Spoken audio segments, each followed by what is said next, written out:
नमस्कार, मी रेश्मा आणि सगळ्यांचं माझ्या या व्हिडिओमध्ये स्वागत आहे। आता आपण वाळवणी रेसिपींना सुरुवात केलेली आहे। तर हा माझा पहिलाच वाळवणी पदार्थ आहे, तो म्हणजे 2 बटाट्यांपासून मी बटाट्याचे कुरकुरे दाखवलेले आहेत। हे कुरकुरे वर्षभर टिकणारे आहेत, आपल्याला हवं तेव्हा आपण हे तळून खाऊ शकतो। तर मी इथे 2 मोठे बटाटे घेतले, त्यांना कट करून घेतले, त्यांना आपल्याला उकडवून घ्यायचं आहे। तर याच्यामध्ये मी पाणी घातलं, जेवढं हवं तेवढं तुमच्या अंदाजाने तुम्ही पातेल्यामध्ये उकडवत घालू शकता। मी इथे एक माझ्याकडे छोटा कुकर आहे, त्याच्यामध्ये त्यांना उकडवत घालते। जेवढं जास्त उकडतील तेवढं चांगलं आहे आपल्यासाठी। तर इथे मी 2 बटाट्या उकडवून घेतलेल्या आहेत। आता त्यांना आपल्याला सोलून घ्यायचं आहे। तर 4 शिट्ट्या मी कुकरला दिल्यात आणि उकडवून घेतल्यात। तर हा जो पदार्थ आहे तो आपण लहान मुलांना देखील देऊ शकतो। लहान मुलं खूप आवडीनेच खातील, बटाट्याचे कुरकुरे म्हणून टेस्ट देखील याची खूपच भारी लागते। तसंच उपवासाला देखील आपण हा पदार्थ घेऊ शकतो। तर बटाटी सोलून झाली, आता आपल्याला ही बटाटी बारीक करून घ्यायची आहे, म्हणजे हिला मॅश करून घ्यायचं आहे। तर मी येथे मॅशरचा वापर केलेला आहे। आपण या बटाटीला जेवढं होईल तेवढं बारीक करायचं आहे। जेवढं होईल तेवढं म्हणण्यापेक्षा आपल्याला हे बारीकच पाहिजे, एकदम बारीक। आपण जसं पीठ मळतो अगदी त्या पद्धतीने आपल्याला हे पाहिजे। बटाट्याचा एकही चंक्स याच्यामध्ये असताना, एकही बटाट्याची फोड याच्यामध्ये असताना जाडसर हे लागताना। तर पहिल्यांदा मी मॅशर वापरला, त्याच्यानंतर मॅशरने जेवढं होतील, मोठ्या ज्या बटाटी आहे ती बारीक झालेली आहे। आता एकदम बारीक बारीक मॅशरने होत नाही, त्याच्यासाठी मी काय म्हणजे माझ्या या मॅशरने होत नाही, दुसरा जो मॅशर असतो ना, छोटं ज्याचं पुढचं तोंड असतं, तर त्याने होतं। मग मी याच्यामध्ये काय केलं, चवीपुरतं मीठ घातलं आणि बटाटीला हातानेच थोडंसं असं मळून घेतलं, म्हणजे जी काही जाड बटाटी आहे ती थोडीशी हातानेच अशा पद्धतीने बारीक करून घेतली।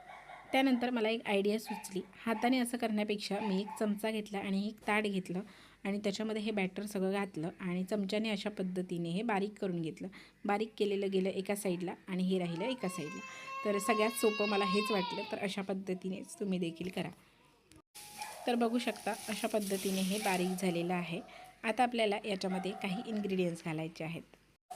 तर 1 चमचाभर एवढे तीळ घातलेले आहेत आणि हा अर्धा चमचा किंवा अंदाजाने तुमच्या थोडंसं याच्यामध्ये जिरं घाला, जास्त जिऱ्याचं प्रमाण आपण याच्यामध्ये नाही ठेवायचं आहे।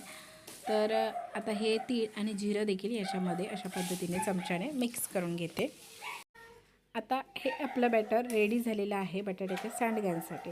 तर आता आपल्याला काय करायचं आहे, एक अशी पॉलिथिन घ्यायची आहे, म्हणजे प्लॅस्टिक, तुम्ही ज्याच्यावरती सांडगे वगैरे सुकत घालता अशी।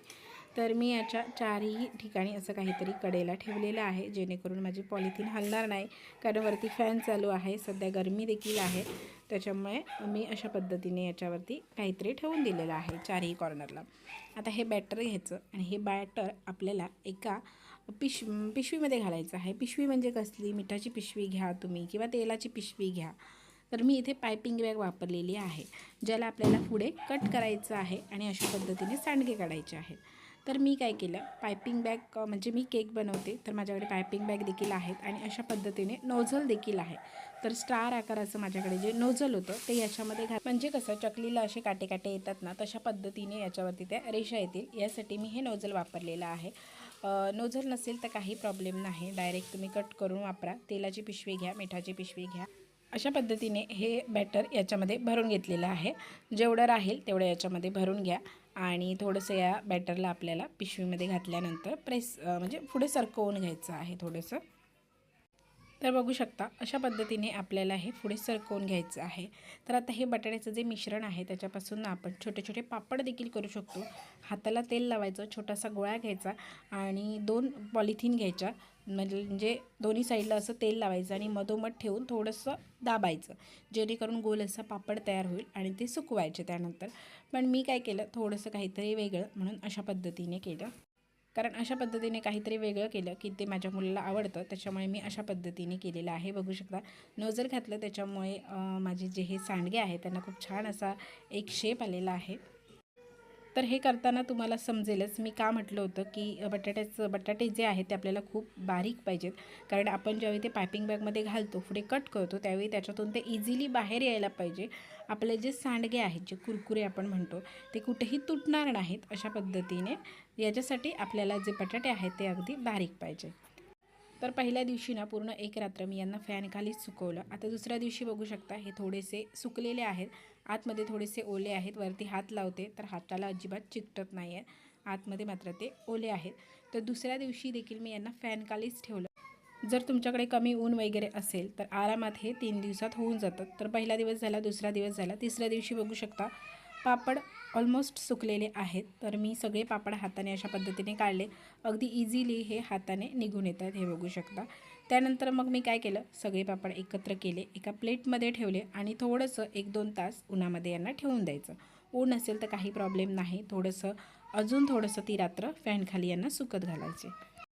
पण सांडगे म्हणा, पापड म्हणा, हे वाळवणी पदार्थ आहेत, त्यांना उन्हाची थोडीफार गरज ही असतेच. म्हणजे ऊन थोडं लागलं की ते थोडे जास्त दिवस टिकतात याच्यामुळे.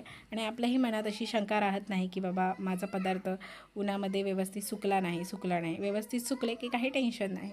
तर मी देखील एका प्लेटमध्ये हे सगळे नंतर एकत्र केले आणि सुकत कारण माझ्या इथेही उन्हाचा प्रॉब्लेम आहे त्यामुळे. तर 2 तास मी यांना उन्हामध्ये सुकत घातलेलं आहे आणि हे व्यवस्थित सुकलेलं आहे. तर बघू शकता याच्यामध्ये मी पापड खाड किंवा सोडा वगैरे काही वापरलेला नाही. त्याच्यामुळे तळल्यावरती हे जास्त फुलणार नाहीत. जेवढे आहेत तेवढेच राहतील किंवा थोडंसं अगदी मोठे होतील. तर तळल्यानंतर मात्र हे एकदम कुरकुरीत होणार. खुसखुशीत असं होत नाहीत. ज्या पद्धतीने कुरकुरे असतात अगदी तसेच होतात आणि चव याची 1 नंबर लागते. बनवायला म्हणाल तर खूपच सोपं. तुम्ही बघितलं असेल किती सोपी पद्धत आहे ती. आता तुमच्या मनात दुसऱ्या काही आयडिया आला असतील, कुठचा दुसरा शेप द्यायचा आला असेल म्हणा, तर अशा पद्धतीने तुम्ही करू शकता. तर या पद्धतीने मी हे जे बनवले आहे ते माझ्या मुलाला खूप छान वाटले. तो 3 वर्षाचा आहे. त्याला अगदी वाटलं की हे कुरकुरेच आहेत म्हणून आणि चवीला देखील ते खरंच खूप अप्रतिम असं लागतात. त्याच्यामुळे एकदा या पद्धतीने नक्की ट्राय करून बघा. तर कसा वाटला तुम्हाला आजचा हा व्हिडिओ? जर आजची ही तुम्हाला रेसिपी आवडली असेल तर व्हिडिओला एक लाईक नक्की करा. चॅनलला पहिल्यांदा व्हिजिट केला असाल तर सबस्क्राईब करून जा, कारण मी तुमच्यासाठी असेच नवनवीन आणि वेगवेगळ्या पद्धतीचे वाळवणी पदार्थ घेऊन येणार आहे आणि सगळ्यात मुख्य म्हणजे एकदम सोप्या पद्धतीने. त्यामुळे बनवत राहा आणि खात राहा. धन्यवाद.